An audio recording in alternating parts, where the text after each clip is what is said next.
When there's a futurist in the room, it gives everyone a little permission to think out a bit further. And that's what we're going to do this afternoon for the next 30 minutes or so. Think out maybe 10 years towards the latter part of the 20s. Yes, the 20s are coming up again. At the latter part of the 20s. And the fact that we are in, and everyone in this room is directly involved in what I think is one of the biggest changes in the human species in many, many years. And that is the virtualization of the world. Now, virtualization, of course, has always had kind of a specific technical meaning in the IT world. I use it in this context to say that even more of how we shop, how we learn, how we work, how we meet our mates is going to go into the cybersphere. We are going to be surprised by the early 20s how much exists in the cybersphere.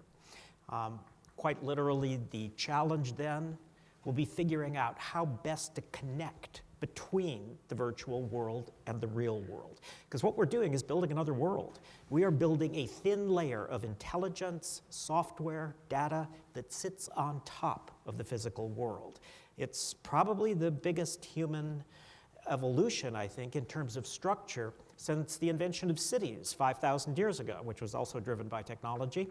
And we ended up living in cities, not our ancestral villages, and had to all of a sudden think of everything from new rules, like how do you live next door to someone you're not related to basic business models. Where does the food come from? How do you get the food into the city?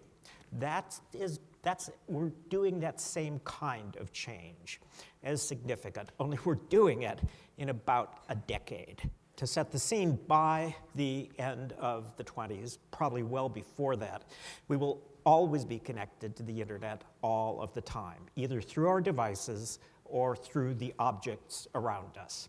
In fact, there'll probably come a point at some point in a kid's life in the 20s, maybe when they're 5 or 6, when we have to teach them what offline means. Online will be the normal state of things. The world will work much better when everything's online. In fact, some people will be more worried about losing their internet connection than losing electricity. Because, you know, if you lose electricity, most of your devices are battery powered and you can kind of wait it out. Lose the internet and half of your world goes dark.